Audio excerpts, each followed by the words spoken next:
하나님 말씀 사사기 1장 16절로 26절까지입니다. 찾으신 분 아멘 하시겠습니다.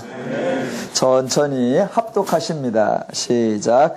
모세의 장인은 겐 사람이라 그의 자손이 유다 자손과 함께 종려나무 성읍에서 올라가서 아랏 남방의 유다 황무지에 이르러 그 백성 중에 거주하니라. 유다가 그의 형제 시므온과 함께 가서 스밧에 거주하는 가나안 족속을 쳐서 그곳을 진멸하였으므로 그 성읍의 이름을 호르마라 하니라. 유다가 또 가사 및 그 지역과 아스글론 및 그 지역과 에그론 및 그 지역을 점령하였고, 여호와께서 유다와 함께 계셨으므로 그가 산지 주민을 쫓아내었으나 골짜기의 주민들은 철병거가 있으므로 그들을 쫓아내지 못하였으며, 그들이 모세가 명령한 대로 헤브론을 갈렙에게 주었더니 그가 거기서 안악의 세 아들을 쫓아내었고, 베냐민 자손은 예루살렘에 거주하는 여부스 족속을 쫓아내지 못하였으므로 여부스 족속이 베냐민 자손과 함께 오늘까지 예루살렘에 거주하니라. 요셉 가문도 베델을 치러 올라가니 여호와께서 그와 함께 하시니라. 요셉 가문이 베델을 정탐하게 하였는데 그 성읍의 본 이름은 루스라. 정탐꾼들이 그 성읍에서 한 사람이 나오는 것을 보고 그에게 이르되, 청하노니 이 성읍의 입구를 우리에게 보이라. 그리하면 우리가 네게 선대하리라 하매, 그 사람이 성읍의 입구를 가리킨지라. 이에 그들이 칼날로 그 성읍을 쳤으되 오직 그 사람과 그의 가족을 놓아보내매, 그 사람이 햇사람들의 땅에 가서 성읍을 건축하고 그곳의 이름을 루스라 하였더니 오늘까지 그곳의 이름이 되니라. 아멘. 어느 목사님이 성경에 나오는 인물 중에 가장 가슴에 와닿는 인물이 누구냐라는 질문에 대답을 요나라고 하셨습니다. 그래서 사람들이 왜 요나입니까? 그랬더니 그분이 손가락을 들고 하시는 말이 요나 같기 때문에 요나다라고 했습니다. 일종의 언어 유희이죠. 사람들은 어느 지역에 살든 어느 시대에 살든 어느 문화에 살든 비슷한 성향을 나타내는 모습이 있습니다. 그 중에 하나가 이름을 짓는 모습입니다. 영화 중에 케빈 코스트너가 주연한 영화 늑대와 춤을이라는 영화에 보면 인디언들이 이름을 짓는 장면이 나옵니다. 그 영화의 여자 주인공의 이름이 주먹쥐고 일어서이고요.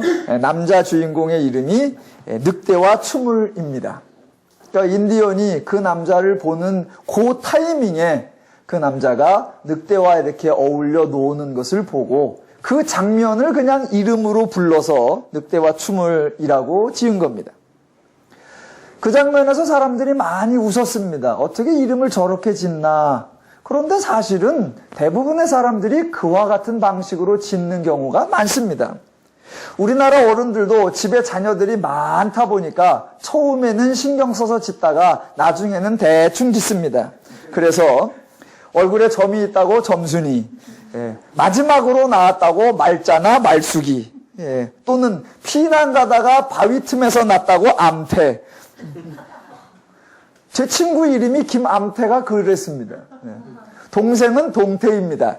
겨울에 났답니다. 인디언만 그러느냐? 우리나라만 그러느냐? 아니요. 성경에서도 그렇게 나옵니다. 구약 성경이 기록된 언어가 히브리어인데 이 히브리 사람들도 히브리어로 이름 짓는 거 너무나 단순하고 우습습니다. 알면 재미있을 것 같아서 몇 개 예를 들어보겠습니다. 하나님이 아브라함에게 나타나셔서 아들이 있을 것이라고 말씀을 하시자 아브라함이 웃었습니다. 그리고 얼마 후에 사라에게 나타나셔서 아들이 있을 거라고 하니까 사라도 웃었습니다. 아브라함이 웃었고 사라가 웃었는데 그 웃다라고 하는 히브리 단어가 짜하크입니다. 그래서 아브라함과 사라의 아들이 짜하크, 웃다에서 그대로 이츠하크입니다. 짜하크, 웃었기 때문에 그 아들 이름이 이츠하크. 우리말로 이삭이라고 하는 겁니다. 그러니까 음역을 해놔서 이삭이라고 하는 거죠. 순 우리말로 하면 웃은 애 또는 웃긴 애입니다. 그래서 아버지가 맨날 부를 때 야 웃긴 애 이리 와. 웃긴 애 밥 먹자 이런 겁니다. 친구들이 부르면서 웃긴 애 학교 가자. 그게 이름이었어요. 웃긴 애. 또 야곱의 12아들이 있는데 그 이름 짓는 장면도 비슷합니다. 창세기 29장 32절에 첫째 아들 르우벤을 낳고 이름 짓는 장면이 소개됩니다. 레아가 임신하여 아들을 낳고 그 이름을 르우벤이라 하여 이르되 여호와께서 나의 괴로움을 돌보셨으니, 돌보다, 돌아보다, 바라보다, 살피다라고 하는 히브리 단어가 라아입니다. 이 라의 모음만 바꿔서 르우가 됩니다. 그리고 아들이라는 벤자를 써서 하나님이 돌보신 아이, 그래서 르우벤이라고 지은 겁니다. 그러니까 르우벤도 우리나라 말로 바꾸면 하나님께서 보신 놈. 그래서 그냥 평상시 부르면 본놈 이겁니다. 본놈. 아버지가 본놈아 학교 가자. 본놈아 자라. 르우벤 그러면 멋있는 것 같죠? 아니에요. 그냥 본놈이에요. 출애굽기 2장에 가보면 모세의 이름이 나옵니다. 10절에 이렇게 나옵니다. 그 아기가 자라매 바로의 딸에게로 데려가니 그가 그의 아들이 되니라. 그가 그의 이름을 모세라 하여 이르되 이는 내가 그를 물에서 건져내었음이라 하였더라. 건져내다, 끌어내다라는 히브리 단어가 마샤입니다. 그러니까 그 아이를 마샤 했기 때문에 이름을 모세라고 진 거예요. 그래서 히브리 말로 하니까 모세지 우리말로 하면 건지나입니다. 건지나. 물에서 건지나. 그래서 왕궁에서 건지나 나와서 절해라. 건지나 나와서 뭐해라. 이렇게 되는 거예요. 그러니까 늑대와 춤을 또 점순이 건지나 다 모든 시대와 장소와 문화가 달라도 비슷한 유형이 나옵니다. 오늘 본문에도 그와 같은 이름 짓는 장면이 하나 나옵니다. 17절을 한번 보겠습니다. 유다가 그의 형제 시므온과 함께 가서 스밧에 거주하는 가나안 족속을 쳐서 그곳을 진멸하였으므로 그 성읍의 이름을 호르마라 하니라. 진멸하다, 멸절시키다, 온전히 정복하다라고 하는 단어, 히브리 뜻을 가진 단어가 헤레무입니다. 헤렘. 그 헤렘, 그 지역을 온전히 정복 헤렘했기 때문에 그 지역을 뭐라고 불렀느냐? 모음만 살짝 바꿔서 호르마라고 했다 이겁니다. 네. 재미있죠? 네. 더 느린 교회를 다니시면 별걸 다 아시게 됩니다. 자, 성경에 이렇게 재미가 풍부하고 또 더 유익하고 더 즐겁게 성경을 보실 수 있을 거다라고 해서 소개를 시켜드렸고요. 자, 이제 오늘 가나안 정복 중에서 일어난 사건을 통해서 가나안 정복의 의미를 한번 확인해 보도록 하겠습니다. 이스라엘이 출애굽했던 것은 애굽에서 애굽 백성들과 전쟁을 해서 승리하여서 비로소 애굽의 노예 생활을 청산하고 당당하게 나온 것이 아닙니다. 물론 출애굽하는 과정에서 이스라엘은 아무것도 안 한 것이 아니라 단지 구경만 한 것이 아니라 이런저런 행동을 한 것이 있습니다. 모세는 매번마다 바로 왕에 나아갔었고 이적이 나타날 때마다 하나님의 말씀을 따라 이스라엘 백성들도 가축을 집에 들여놓기도 했었고 양을 잡아 문설주에 바르기도 했었습니다. 비록 이스라엘이 어떤 일을 행하였어도 아무도 이스라엘의 능력으로 또는 이스라엘의 수고로 출애굽했다라고 말하는 사람은 없습니다. 아브라함 얘기를 한번 다시 해보겠습니다. 아브라함이 아들을 낳을 때 아브라함은 가만히 있었는데 어느 날 하늘에서 이삭이 뚝 떨어진 것이 아닙니다. 아브라함은 아내 사라를 거들떠도 안 봤는데 어느 날 사라의 배가 불러온 것이 아닙니다. 분명 아브라함은 사라와 동침하였고 100세에 단 아브라함이 힘을 써서 아들을 얻었습니다. 그럴지라도 어느 누구도 아브라함의 능력으로 아브라함의 수고로 아들을 낳았다고 말하지 않고 하나님이 주셨다라고 고백합니다. 자, 하나님이 주시는 것과 인간이 행하는 것을 성경이 어떻게 표현하느냐를 잘 이해하셔야 한다는 겁니다. 이스라엘이 출애굽한 거나 아브라함이 아들을 낳는 것, 그런 것을 설명할 때에는 한 가지 전제가 꼭 있습니다. 그 전제가 뭐냐면 당사자는 그 일을 행하는데 아무런 능력이 없다라는 사실입니다. 이스라엘이 출애굽할 능력이 없고 아브라함이 자식을 낳을 능력이 없다라는 것이 명백하게 밝혀져 있습니다.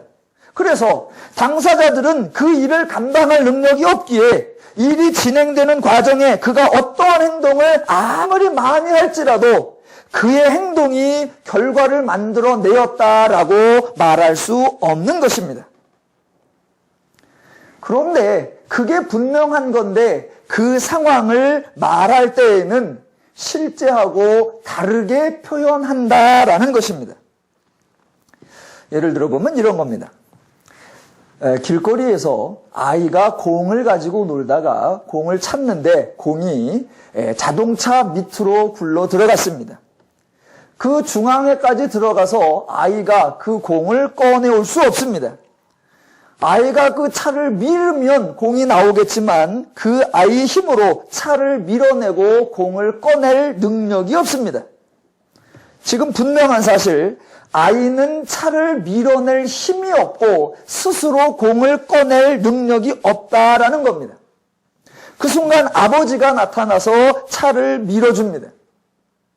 아버지가 미는 것을 보고 아이는 힘도 없으면서 도움이 되기보다는 차라리 걸리적거리면서도 자기가 아버지 차 미는 것을 도와준다는 명분으로 차에 손을 대고 힘쓰는 모양새를 합니다. 자, 드디어 차가 밀리고 공을 꺼냈습니다. 당연히 아버지가 이루어낸 것입니다. 그런데 그 순간 아버지는 전혀 사실과 다르게 말합니다. 아들을 보면서 하는 말, 아들, 네가 도와주어서 참 쉽게 꺼냈어. 또는 이거 아빠 혼자서는 절대로 못하는 건데 너 때문에 했다. 또는 나는 그냥 손만 댄 거고 네가 힘써서 차가 밀린 거야 라고 말을 합니다. 그런 아버지의 표현을 거짓말이라고 말하지 않습니다. 대신에 아버지가 아들의 길을 살려주는구나 라고 그 표현을 이해합니다. 자, 어떻게 표현을 하든 그 상황에는 기본적으로 저와 여러분이 알고 있는 것이 하나 있습니다. 즉, 아무리 아버지가 그렇게 말하도 아들이 행한 것이 아니라 아버지가 행했다는 것은 누구도 다 알 수 있다는 것입니다. 아버지가 해놓고도 아들 네가 힘써서 그래, 네 덕분이야 라고 말한다고 해서 사실이 바뀌거나 진실이 왜곡되지 않습니다. 왜냐? 이미 전제가 너무 명백하기 때문입니다. 아버지가 아무리 그렇게 말해도 아이가 해낸 것이 아니라는 거 누구나 다 알고 있기 때문입니다. 아버지가 그렇게 말할 수 있는 또 다른 이유는 아버지는 아들과 경쟁 관계에 있지 않다라는 것입니다. 아들이 했다라고 말함으로 해서 아버지의 명예가 손상되지 않고 아버지의 공로가 사라지지 않습니다. 도리어 아들을 추켜 세워주고 아들을 인정받고 드러나게 하는 것이 아버지의 기대와 바람과 소망입니다. 지금 아이와 아버지의 관계, 아이와 아버지의 그 실제 사실에 대해서 또 그 사실을 설명하는 표현 방식에 대해서는 대부분의 사람들이 너무나 잘 알고 있습니다. 그런데 그와 같은 표현 방식, 그와 같은 아버지와 아들의 관계와 같이 하나님과 인간의 관계, 하나님과 인간의 역할이 성경에서도 자주 사용되고 있다라는 겁니다. 그러므로 성경의 사건들이나 성경의 고백들이나 성경의 기록들을 읽으시면서 단지 기록대로만이 아니라 그렇게 기록하고 그렇게 고백하고 그렇게 설명하고 그렇게 표현하는 의도를 파악하실 줄 알아야 한다라는 것입니다. 가나안 입성을 위해서 이스라엘이 요단강을 건너고 여리고성을 돌고 아이성에서 전투를 행합니다. 이스라엘도 적극적으로 참여를 했습니다. 그렇다고 해서 이스라엘이 전쟁으로, 이스라엘이 싸움으로, 이스라엘이 자신들의 능력으로 가나안을 정복하고 있는 것이 절대로 아닌 것입니다.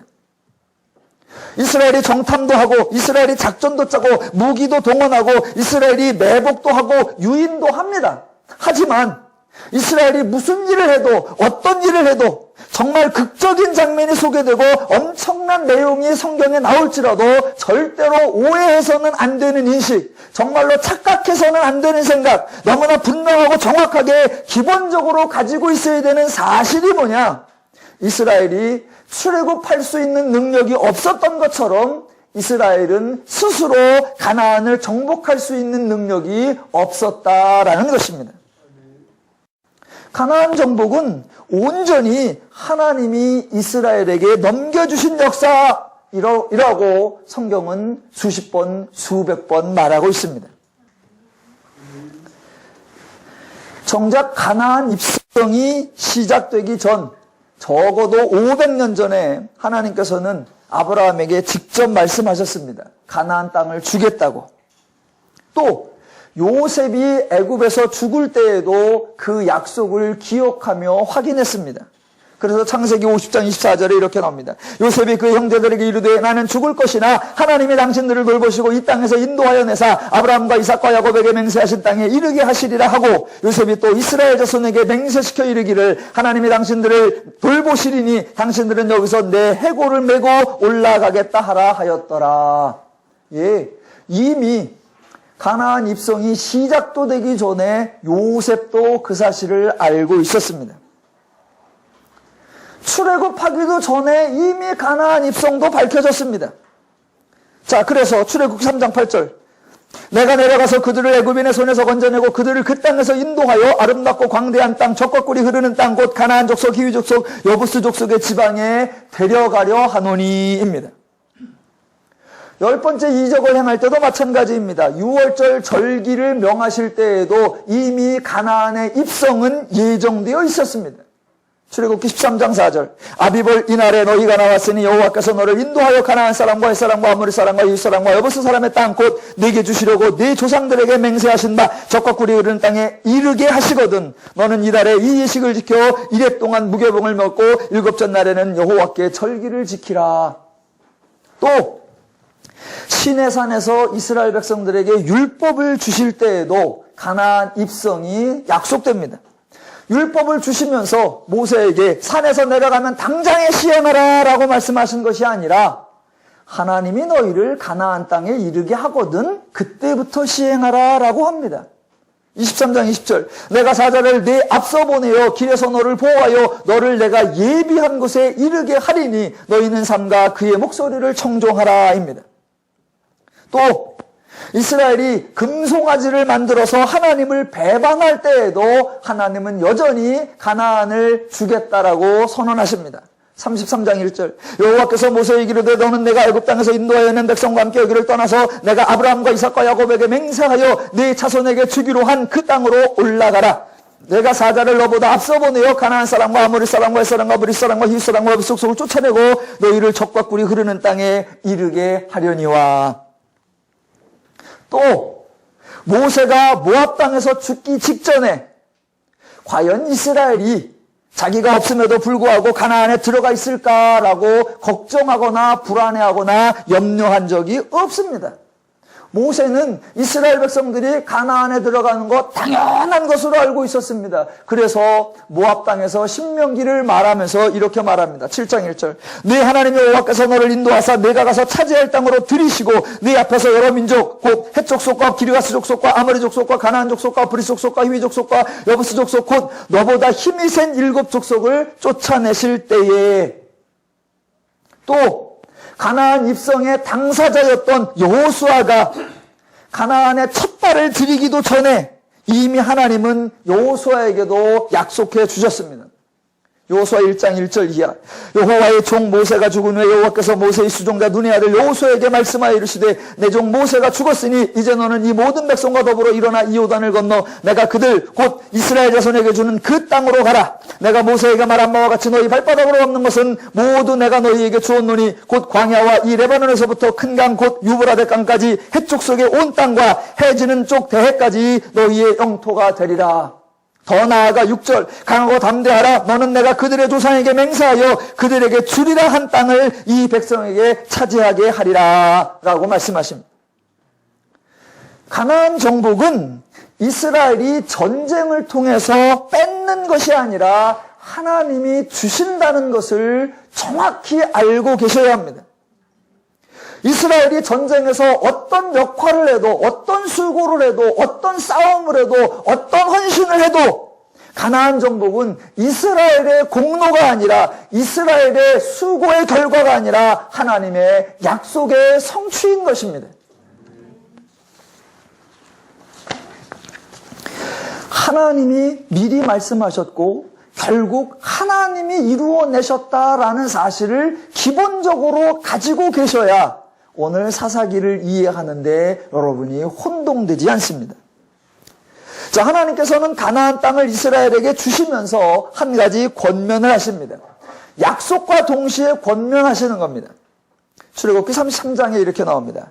너는 내가 오늘 네게 명령하는 것을 삼가 지키라. 보라, 내가 네 앞에서 아모리 사람과 가나안 사람과 헷 사람과 브리스 사람과 히윗 사람과 여부스 사람을 쫓아내리니 너는 스스로 삼가 내가 들어가는 땅의 주민과 언약을 세우지 말라. 그것이 너희에게 올무가 될까 하노라. 너희는 도리어 그들의 제단들을 헐고 그들의 주상들을 깨트리고 그들의 아세라상을 찍을지어다.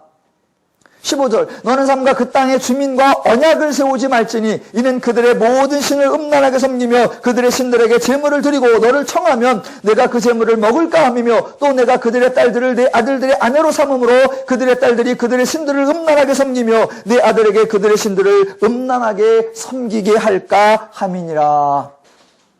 땅을 주시겠다 약속하시면서 딱 한 가지 권면, 가나안 족속을 멸절하고 모든 신상들을 타파하고 절대로 가나안 사람과 언약을 맺지 말라라고 하십니다.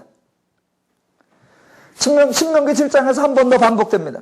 네 하나님 여호와께서 너를 인도하사 내가 차지할 땅으로 들이시고 네 앞에서 여러 민족 헷 족속과 기르가스 족속과 아모리 족속과 가나안 족속과 브리스 족속과 히위 족속과 여부스 족속 곧 너보다 많고 힘이 센 7 족속을 쫓아내실 때에 네 하나님 여호와께서 그들을 내게 넘겨 내게 치게 하시리니 그때에 너는 그들을 진멸할 것이라. 그들과 어떤 언약도 하지 말 것이요 그들을 불쌍히 여기지도 말 것이며 5절 오직 너희가 그들에게 행할 것은 이러하니 그들의 제단을 헐며 주상을 깨트리며 아세라 목상을 찍으며 조각한 우상들을 불사를 것이니라 입니다. 하나님 말씀은 가나안 사람을 진멸하고 가나안의 모든 우상을 헐라는 것입니다. 가나안 사람들을 모두 진멸할 것이기에 가나안 사람이 없는 것이고 그러니까 가나안 사람과 어떠한 언약도 세우지 말라라고 말씀하십니다. 지금 이 표현에서도 여러분이 성경의 표현 양식을 잘 생각하셔야 합니다. 분명히 성경에 하나님이 가나안 사람을 진멸하라라고 말씀하셨습니다. 모든 남자를 죽이라라고 말씀하셨습니다. 그 이유는 가나안에 있는 사람들 인종 청소하라라는 것이 아니라 가나안의 모든 우상을 없애라 그 말입니다.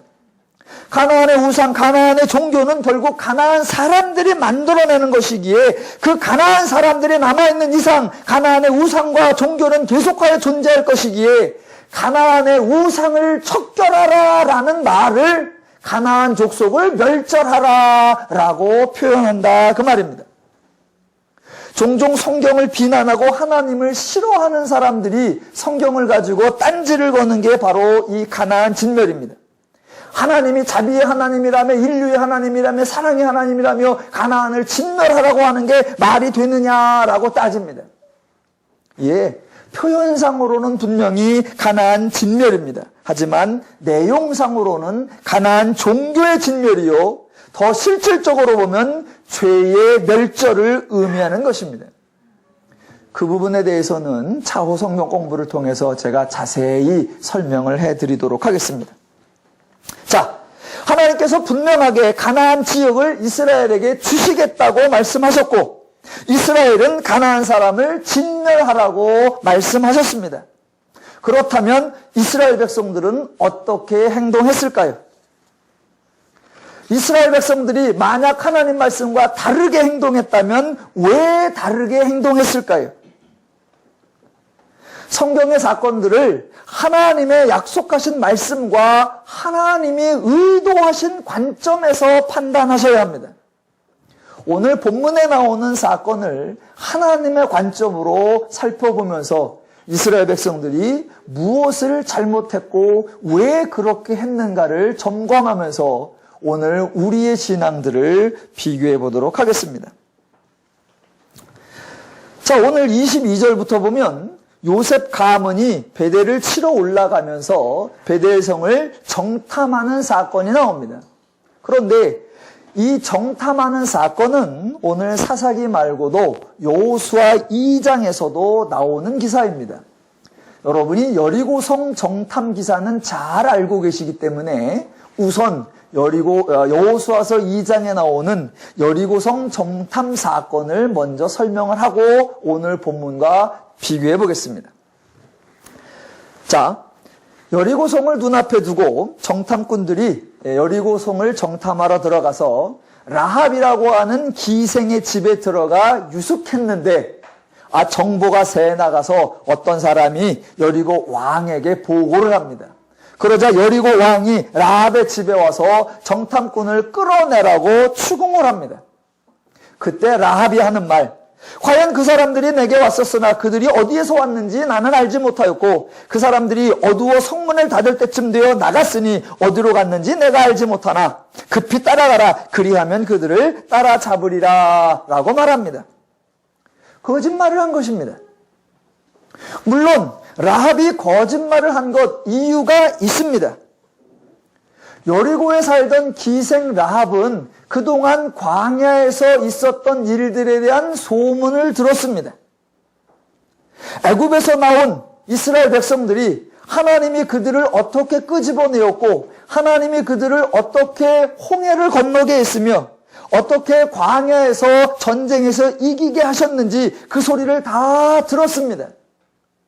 그래서 라합의 말에 의하면 여리고성에 있던 사람들의 마음이 녹았고 간담이 선을 했었더라라고 합니다. 자, 라합은 그런 소문을 듣고 있다가 정탐꾼을 보니 내가 어느 쪽에 붙어야 목숨을 유지할 수 있을까 고민하다가 이 정탐꾼 쪽에 붙기로 한 겁니다. 그 라합 때문에 정탐꾼들이 목숨을 살게 되었고 이제 돌아가기 전에 라합에게 이렇게 말합니다. 그 사람들이 그에게 이르되 내가 우리의 이 일을 누설하지 아니하면 우리의 목숨으로 너희를 대신할 것이요 여호와께서 우리에게 이 땅을 주실 때에 인자하고 진실하게 너를 대우하리라입니다. 그리고 그 정탐꾼들이 라합과 서약을 하고 실제로 여리고성을 정복할 때에 그 서약대로 라합과 그의 부모와 형제와 그에게 속한 모든 것을 다 끄집어냅니다. 그래서 여호수아도 그 기생과 그의 가족과 아비와 친척 모두를 살려주어서 이스라엘 중에 거하게 합니다. 여러분, 여리고 정탐 사건이나 오늘 베델성 정탐 사건을 보시기 전에 분명하게 인식하고 있어야 하는 전제가 두 가지가 있습니다. 하나는 이스라엘은 스스로 가나안을 정복할 수 있는 능력이 전혀 없다라는 것이고, 또 하나는 그래서 하나님이 가나안을 이스라엘에게 주시겠다라고 명확하게 약속했다는 것입니다. 그렇다면 여호수아서나 사사기에 나오는 모든 사건을 하나님의 관점에서 살펴야지 전쟁을 위한 전략적 관점으로 살펴보면 안 된다는 겁니다. 자, 하나님의 약속이 있고 이스라엘은 무능했고 그러한 하나님의 의도, 하나님의 관점에서 여리고 정탐 사건이나 베델 정탐 사건은 아무 의미가 없는 사건이요 백해무익한 사건입니다. 자, 여리고 정탐 사건에 대한 불편한 진실을 몇 가지 고발해 보겠습니다. 첫째, 자, 이스라엘이 여리고를 정탐했습니다. 그것도 여호수아가 직접 정탐꾼을 보내서 정탐이 이루어졌습니다. 그런데 이스라엘은 여리고를 왜 정탐했을까요? 이스라엘이 뭘 알고 싶었을까요? 알면 자신들이 무엇을 할 수 있었을까요? 정탐을 했어요. 그래서요. 정탐꾼들이 여리고성에서 정탐해온 정보가 무엇입니까? 여리고성을 정탐한 결과 성의 높이를 알아차렸나요? 그래서 어떻게 하면 넘어가는지 발견했나요? 아니면 성벽의 재료가 무엇이었는지 비밀을 캤나요? 아니면 몇 바퀴를 돌아야 성이 무너지는지 그 성의 약점을 알아차렸나요? 아니면 여리고성의 치명적 약점, 여리고성은 아무리 견고할지라도 함성을 지르면 무너진다, 그런 비밀을 해킹했나요? 아니, 도대체 왜 정탐꾼을 보냈을까요? 이스라엘이 여리고를 정탐해서 뭘 알고 싶고 알면 무엇이 어떻게 달라질 것 같다고 생각을 했을까요? 저 여러분은 하나님의 관점에서, 즉 하나님이 이스라엘 백성에게 여리고성을 주시기로 했다. 이스라엘은 스스로 출애굽할 능력이 없었고 스스로 가나안에 입성할 어떠한 능력도 없었다라고 하는 그 하나님의 관점에서 정탐 사건을 살펴야 합니다. 스스로 아무것도 할 수 없었고 하나님은 주시기로 약속하셨는데 이스라엘이 여리고를 정탐했다라고 하는 것은 가나안 입성의 가장 기본적인 전제, 즉 하나님이 주시고 이스라엘은 스스로 얻을 수 없다라고 하는 그 기본 사실을 부인하는 것입니다. 다른 말로 말하면 하나님은 가나안 약속, 즉 가나안 정복은 하나님의 약속이며 하나님의 능력이다라고 하는 사실도 인정하지 않는 것입니다. 하나님의 관점을 빼버리면 전쟁을 하는데 성을 차지하려고 하는데 정탐하는 거 당연하지, 아주 상식적으로 이해가 됩니다. 그런데 하나님의 약속, 하나님의 선언, 가나안을 주시겠다라고 하는 하나님의 맹세라는 그 하나님의 관점을 가지면 여리고 정탐 뭐하러 했대요? 그거에서 뭐가 나아지는데요? 도리어 이스라엘이 여리고성을 정탐했다는 것은 하나님의 약속을 신뢰하지 않았다는 것이며 하나님의 능력을 인정하지 않았다는 것에 불과합니다. 자신들이 정탐하면 뭐가 나아져요? 그래, 몇 가지 중요한 거 알아내면 하나님 없이도 스스로 정복할 수 있나요? 여호수아가 하나님의 신실한 일꾼이었다라고만 생각하시면 안 됩니다. 가나안을 정탐하는 그 정탐꾼을 보낸 주동자가 누구다? 여호수아였습니다. 도대체 정탐에서 뭐 하자는 겁니까? 자, 첫 번째, 정탐을 왜 했을까? 두 번째, 정탐꾼들이 라합과 하는 말 중에 이런 말이 있습니다. 그 사람들이 그에게 이르되 내가 우리의 이 일을 누설하지 아니하면 우리의 목숨으로 너희를 대신할 것이요 여호와께서 우리에게 이 땅을 주실 때에는 인자하고 진실하게 너를 대우하리라. 두 정탐꾼들은 왜 이런 약속을 할까요? 라합, 만약 네가 이 사실을 누설하지 아니하면, 만약 라합이 누설하면 여호와께서 여리고성을 이기지 못하십니까? 만약 라합이 여리고 모든 사람에게 여호와가 온댄다라고 다 까발리면 여리고성 정복 못합니까? 정탐이 발각된다고 해서 이스라엘이 가나안을 정복하고 하나님이 이스라엘에게 가나안을 주시는데 무슨 방해 요소가 생깁니까? 그런데 이스라엘은 하나님의 관점을 갖지 않으니까 일단 쓸데없는 정탐을 하게 됐고, 쓸데없는 정탐을 하니까 쓸데없는 약속을 합니다. 그러면서 그 약속 가운데 우리가 너희를 살려주겠다라고 합니다. 아니, 하나님이 언제 전쟁을 도와주는 가나안 사람을 살려주라 그렇게 말씀하셨습니까? 하나님이 언제 가나안 사람들 중에, 여리고 백성들 중에 광야에서 했던 여호와의 말씀을 듣고 간담이 선을 한 사람들, 그 사람을 살려주라 언제 그랬습니까? 하나님이 언제 너희가 가나안을 정복할 때 행여라도 너희에게 혜택을 주는 자가 있으면 그 사람은 선처하라 그렇게 말씀하신 적이 언제 있습니까? 하나님은 아브라함에게 처음 가나안을 주시겠다고 말씀하시는 그 순간부터 전쟁을 언급한 것이 아니라 가나안을 주겠다라고 선언하셨고, 가나안을 주겠다고 선언하실 때마다 이스라엘에게 가나안을 진멸하라고 분명히 말씀하셨습니다. 그런데 왜 정탐을 가고 왜 지멋대로 살려주겠다고 서약을 합니까? 불편한 진실 세 번째, 아주 어이없는 진실이 나옵니다. 자, 만약 이스라엘 백성들이 하나님께 신실하고 매사에 하나님께 물어봤다면 정탐이 발각될지도 모르는 그 순간에 하나님, 저희가 여기에 숨어 있을까요? 도망갈까요? 그때 물어봤어야죠. 그런데 그럴 때에는 하나님에게 전혀 묻지도 않고 가나안에 들어가기도 전에 정탐할 때 이미 하나님의 말씀을 어기고 하나님과의 약속을 어기고 가나안 사람과 언약을 맺고 맹세를 맺습니다. 그런데 더 재미난 게 뭐냐면요, 보세요. 지금 하나님께서 이스라엘 백성들에게 내가 너희에게 가나안을 준다, 분명히 준다, 100% 준다, 몇백 년째 이어온 약속입니다. 주겠다고 했습니다. 내가 줄 테니 너희는 제발 가나안 사람과 언약을 맺지 말라라고 하셨습니다. 그런데 들어가기도 전에 정탐할 때 이미 하나님의 그 말씀을 어겨버리고 가나안 백성과 언약을 맺어버립니다.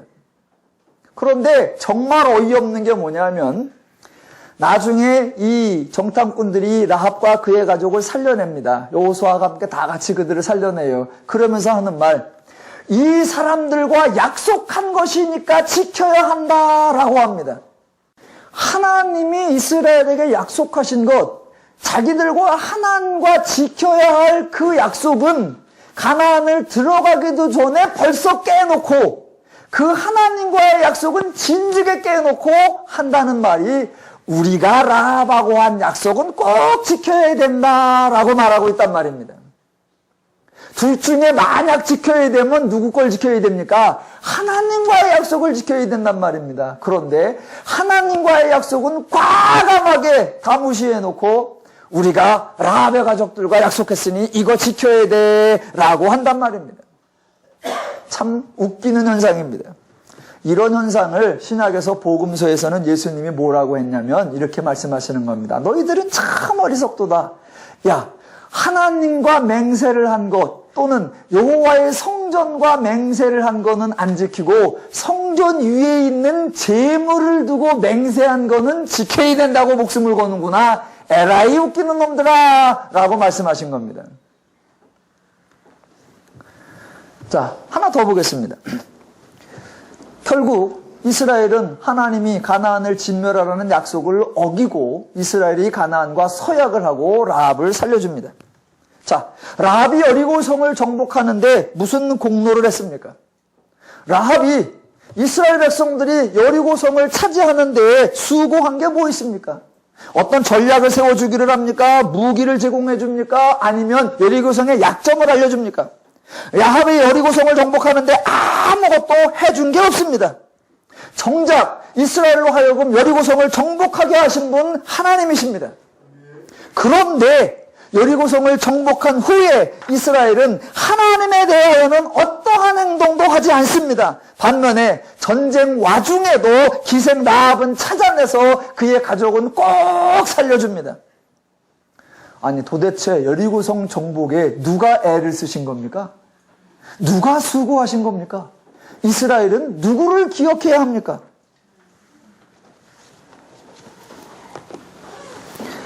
하나님의 관점을 빼버리면, 아니 정탐꾼들을 살려준 그 사람들을 살려주는 게 당연하지. 혜택을 받았으면 혜택을 주고 약속을 했으면 약속을 지켜야지. 전쟁을 하려고 하면 정탐하는 게 당연하고 정탐하다 발각되는데 살려주는 사람이 있었으면 보상을 해주는 게 당연하지. 그렇게 말할 수 있습니다. 그러나 지금 이 사건의 기본적인 전제, 이스라엘은 가나안을 정복할 수 있는 어떠한 능력도 없고 대신에 하나님은 가나안 땅을 주시겠다라고 완전히 약속하셨다라고 하는 그 하나님의 관점을 가지면 일단 우선 정탐 자체가 불필요한 거였고, 그 불필요한 정탐에서 발생한 모든 사건은 단 하나도 논하거나 함께 말해야 할 가치조차 없습니다. 자, 가나안 정탐에 대해서 다시 한번 보겠습니다. 이스라엘이 가나안을 또는 여리고성을 정탐하기 전에 하나님께서 이미 가나안 지역에 대한 정탐하게 하신 적이 있습니다. 이스라엘이 광야에 머물고 있을 때 하나님이 직접 이스라엘에게 가나안을 정탐하게 하셨습니다. 민수기 13장에 이렇게 나옵니다. 17절. 모세가 가나안 땅을 정탐하러 그들을 보내며 이르되 너희는 네겝길로 행하여 산지로 올라가서 그 땅이 어떠한지 정탐하라. 곧 그 땅 거민이 강한지 약한지 많은지 적은지와 그들이 사는 땅이 좋은지 나쁜지와 사는 성읍이 진영인지 산성인지와 토지가 비옥한지 메마른지 나무가 있는지 없는지를 탐지하라. 하나님도 정복하시려고 하면 정탐하셔갖고 정보를 캐내셔야 하나요? 아니요. 하나님이 말씀하신 정탐은 정보를 캐내고 약점을 발견하고 승리를 위한 전략을 세우는 사전 조치가 아닙니다. 그런 정탐은 누가 하냐면 서로 경쟁이 되는 사람끼리 하는 겁니다. 둘이 만나면 누가 이길지 막상막하일 때 그때는 정보전이 승패를 좌우합니다. 그런데 하나님은 가나안과 여리고와 정보전을 할 필요가 없습니다. 하나님은 주시겠다. 하나님이 넘겨주시겠다. 이미 약속하셨고 이미 500년 전에 다 선언해 놓은 겁니다. 그러니 하나님이 이스라엘 백성들로 하여금 가나안을 정탐하라고 하는 것은 정보를 캐라는 것이 아닙니다. 자, 하나님이 주실 것이기에 이스라엘이 정탐해서 정보 하나 얻어낸다고 해서 달라질 게 없습니다. 아까 아이가 공을 차 밑에 빠뜨렸다, 넣었다 그랬을 때, 예를 들어, 아이는 그걸 꺼낼 능력이 없습니다. 그런데 아이가, 내가 이 차를 한번 정확히 탐지해 봐야 되겠다. 그리고 정탐하는 것처럼 차를 딱 분석을 합니다. 분석을 해보니까, 차가 펑크가 났다라고 하는 약점이 발견되었습니다. 그래서요.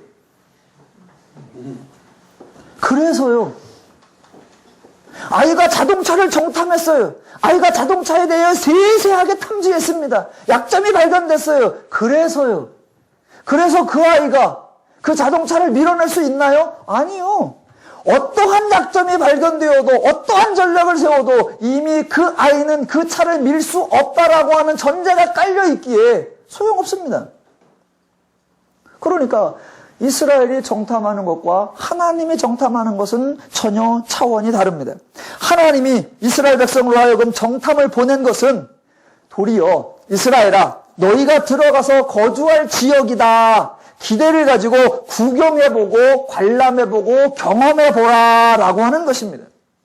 또 그렇게 정탐하기도 전에 하나님은 가나안 땅에 대한 평가를 이미 다 끝내셨습니다. 그래서 하나님이 모세에게 말씀하실 때 정탐은 민수기 13장에 나오는데 그 땅을 하나님이 평가하신 것은 이미 출애굽기 3장에 나옵니다. 내가 내려가서 그들을 애굽인들의 손에서 건져내고 그들을 그 땅에서 인도하여 아름답고 광대한 땅, 젖과 꿀이 흐르는 땅으로 인도하려 하노라 라고 판단 끝났습니다.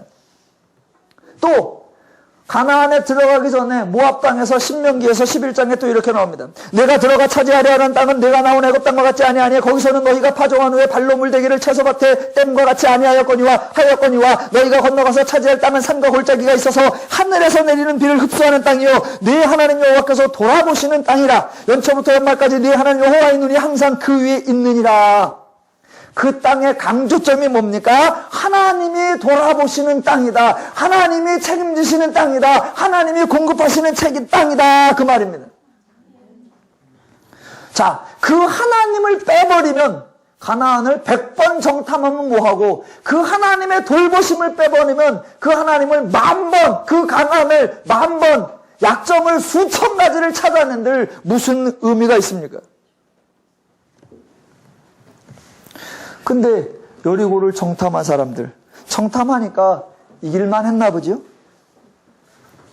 그 말에 또 웃기는 게, 그 정탐꾼들이 라합에게 이렇게 말합니다. 야, 여호와께서 우리에게 이 땅을 주실 때에는 우리가 너를 선대하리라. 아니, 여호와께서 주실 거라고 믿으면 정탐을 뭐하러 왔고, 정탐을 왔으면 우리가 싸워서 이길 때에는 이라고 말을 하지. 이런 걸 보고 저가 자기가 무슨 말을 하는지 모르는도다라고 하는 겁니다.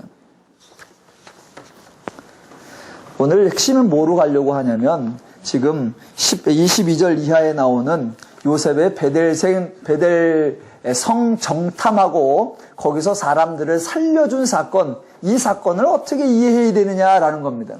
하나님은 가나안을 주시겠다고 선언하시고 가나안에서 모든 백성을 진멸하고 가나안 사람들과 어떠한 맹세도 하지 말라고 하는데 이스라엘은 그 하나님의 말씀을 따르지 않더라, 그것입니다. 그 첫 번째 장면 중에 하나가 지금 여리고성 정탐 사건도 그것이었고, 그 여리고성 정탐에서 무익한 정탐을 했고 하지 말라라고 하는 언약을 했고 진멸하라는 것 대신에 살려놓고 하나님 말씀과 다 다르게 행합니다. 그리고 또 하나가 있죠. 이 여호수아에서 보면 이스라엘 백성이 가니까 기브온 족속이 소식을 듣고, 야, 우리가 직접 부딪혀서는 죽겠다. 그래서 떡과 음료 이런 거를 가지고 곰팡이 쓸게 해서 가져와 가지고, 우리하고 화친을 맺자 그러죠, 이제. 그러니까 그 양식을 받고 여호수아와 백성들이 기브온 족속과 화친을 맺고 그들을 살려줍니다. 나중에 그들이 먼 곳에서 온 사람이 아니라 가나안 지역에 살고 있는 것이 밝혀졌습니다. 그래서 그들을 죽이자 그러니까 한쪽에서 그렇게 말합니다. 아니다. 우리가 그들과 맹세를 했고 언약을 했는데 언약을 했으면 지켜야 된다. 그래서 죽일 수가 없다라고 말합니다. 하나님과의 언약은 과감하게 깨버리면서 지들끼리 세운 언약은 이거는 맹세히 지켜야 한다. 참 어이없는 모습들입니다. 그리고 하나 더 똑같은 장면이 오늘 베델 장면입니다. 자, 가나안 지역을 넘겨주시겠다고 하는 그 하나님의 약속을, 그리고 가나안을 진멸하라고 하는 하나님의 권고를 무시하는 불순종의 모습. 23절.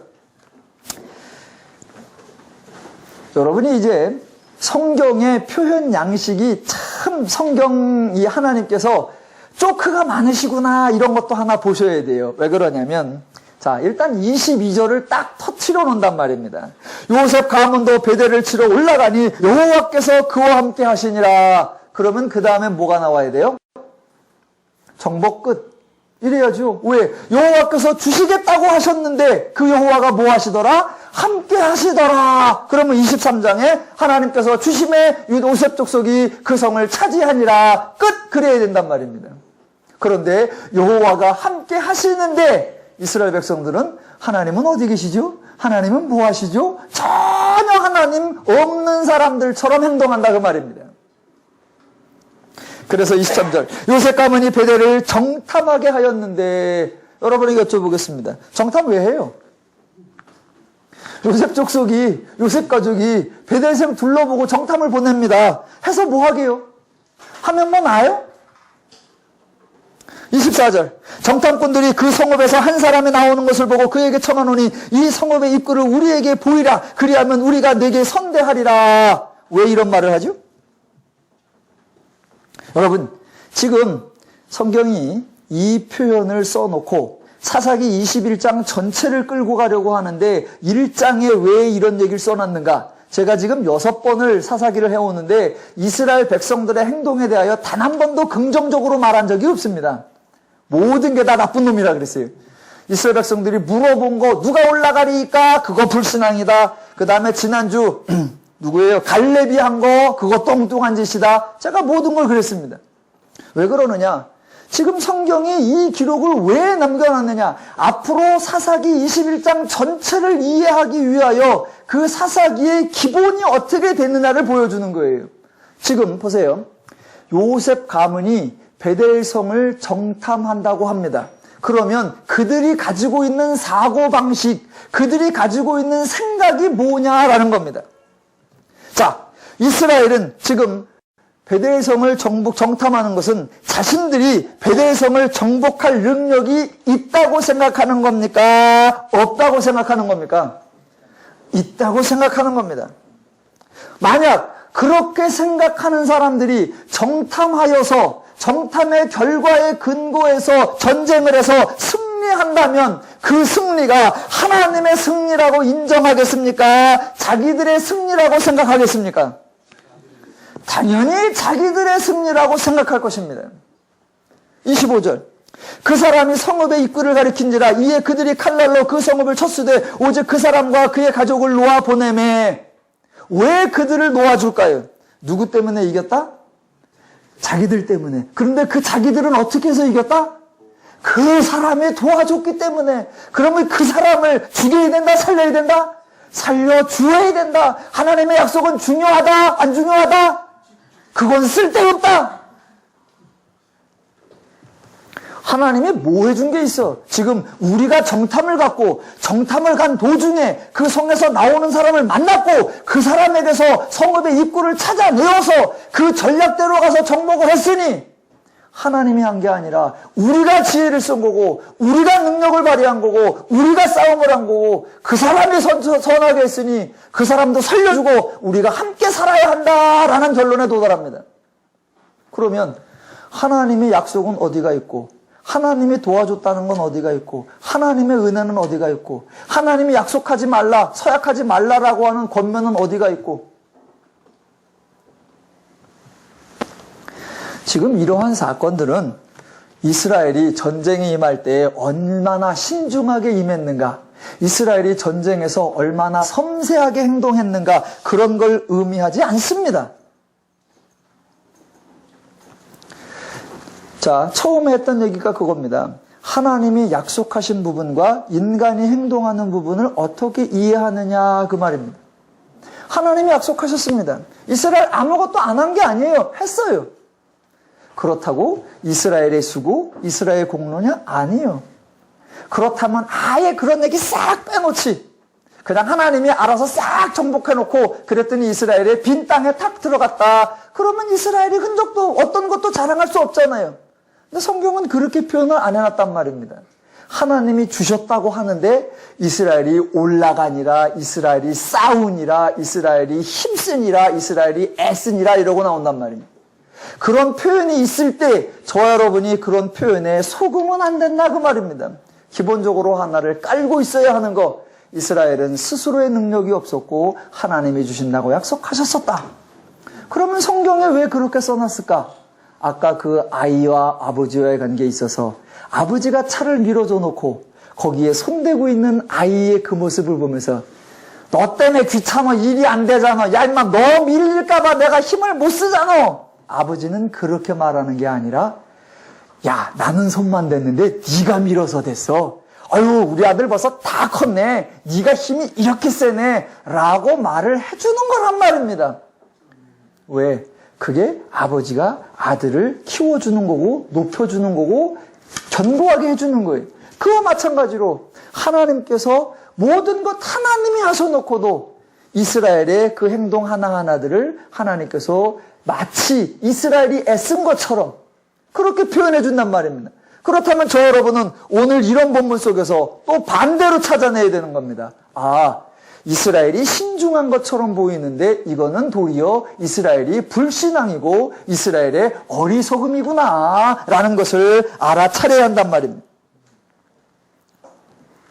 그러니까 이런 표현들은 이스라엘이 얼마나 하나님의 말씀을 무시하고 하나님의 역사를 인정하지 않았는가, 다른 표현으로 하면 죄인들이 얼마나 자신들을 드러내기를 원하고 자신들의 공로를 자랑하기를 원하는가, 그것을 보여준다 그 말입니다. 전적으로 하나님의 은혜를 있으면서도 어떻게든 단지 은혜가 아니라 자신들의 지혜도 있었고 자신들의 수고도 있었고 자신들의 신실함도 있었다는 것을 드러내려고 하는 것, 그게 죄인들의 속성입니다. 지금 이스라엘 백성들이 가지고 있는 사고방식이 그거란 말입니다. 하나님의 은혜 맞아, 하나님의 사랑 맞아, 하나님의 축복 맞아. 그러나 우리의 수고도 있었고 우리의 노력도 있었고 우리의 헌신도 있었다. 아니요. 온전히 하나님의 은혜인 줄로 믿습니다. 온전히 하나님의 축복인 줄로 믿습니다. 그래서 어느 누구도 자랑하지 말고, 그래서 어느 누구도 교만하지 말고, 그래서 어느 누구도 부끄러워하거나 부담스러워하지 말고 하나님의 은혜임을 고백하고 하나님의 은혜 안에 있어야 한다, 그 말입니다. 아니, 정탐을 그렇게 해서 정탐에서 이길 거면 왜 홍해도 수심 좀 재보지, 그래서 얕은 데로 오지. 요단강 건널 때 어차피 광야에 40년 있는데 왜 요단강에 물이 흐를 때 와? 그 당시 미리 조사해가지고 가장 안 흐를 때 오지. 정탐 그렇게 잘하면.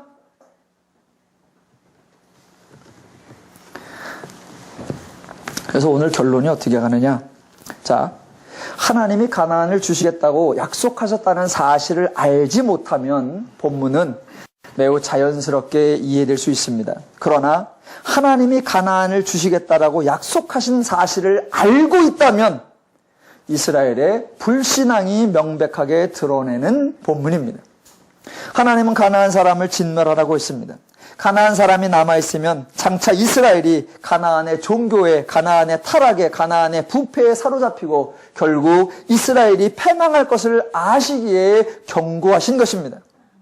그러나 하나님의 말씀을 도무지 듣지 않는 이스라엘 백성들 또는 죄인들은 결국 자신들의 생각에 좋은 대로 행하였고, 그래서 각 지역마다 각 족속들을 거주하도록 함께 살도록 허락했습니다.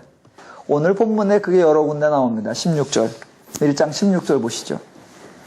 모세의 장인은 겐 사람이라 그의 자손이 유다 자손과 함께 종려나무 섬에서 올라와서 아란 남방의 유다 황무지에 이르러 그 백성 중에 거하니라. 예. 이 모세 장인 미디안의 제사장입니다. 겐 족속들이에요. 그런데 그 미디안 제사장 타 종교 우상을 섬기는 사람들을 어디 안에 거하게 했다? 이스라엘 백성들 안에 거하게 해놓은 거예요.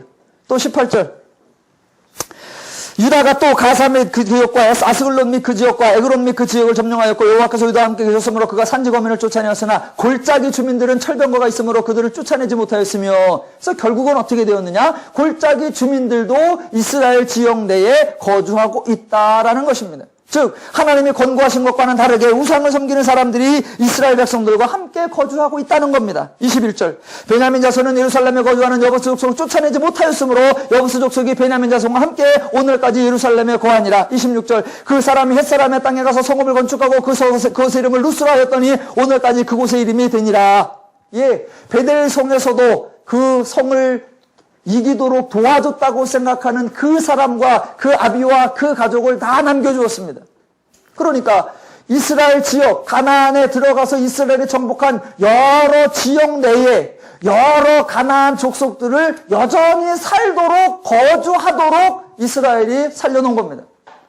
하나님이 진멸하라는 약속 어겼고 언약하지 말라는 약속 어겼고 그들 가운데 절대로 남겨두지 마라. 왜? 남겨두면 너희에게 나중에 큰 화근이 되리라. 그런데 그 말씀을 무시하고 다 남겨놓았습니다.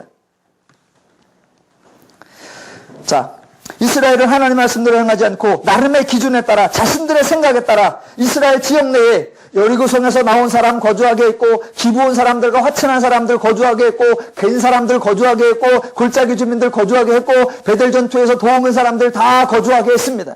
어느 한 지파만의 행동이 아니라 어느 한 지역에서만의 조치가 아니라 각 지파가 각 지파에서 행한 일들입니다. 평화정책일까요? 아니요. 휴머니즘일까요? 아니요. 사회동포주의일까요? 아니요. 이런 걸 성경에서 뭐라고 하느냐? 화근이라고 합니다. 화근. 이제 2장 넘어가 3장서부터 이스라엘 백성들이 이방의 침입을 받아 압제를 당하더라, 압제를 당하더라, 압제를 당하더라. 그 모든 압제가 누구에게서 기인한다? 이스라엘이 남겨두고 거주하게 허락해 놓은 그들로 말미암아서 이스라엘의 압제가 당하게 됩니다. 자기들 생각에 옳은 것처럼, 마치 하나님은 잔인하고 자기들은 자상한 것처럼, 아니요. 언제나 하나님이 옳으신 줄로 믿습니다. 하나님의 원리가 옳은 줄로 믿습니다. 하나님의 방법이 옳은 줄로 믿습니다. 간혹 성경을 읽다 보면 왜 이렇게 말씀하셨을까? 왜 이렇게 살벌하게 했을까? 왜 이렇게 불공평하게 했을까? 라고 하면 하나님이 잔인하거나 살벌하거나 불공평한 것이 아니라 하나님은 분명히 사랑스럽고 의로우신데 내가 아직 이해를 못하는구나 라고 생각하시고 성경을 더 많이 읽으시기를 주님의 이름으로 축원합니다. 하나님은 인류의 창조자로서 인간을 사랑하시고 인간이 행복을 누릴 수 있도록 도우시는 분입니다. 성경을 더 많이 읽으시고 하나님의 말씀을 더 바르게 이해하시고 하나님 말씀대로 행하셔서 하나님이 약속하시고 보장하시는 하나님의 은혜, 하나님의 복락들을 풍성히 누리시는 삶 되시기를 주님의 이름으로 축원합니다. 기도하겠습니다.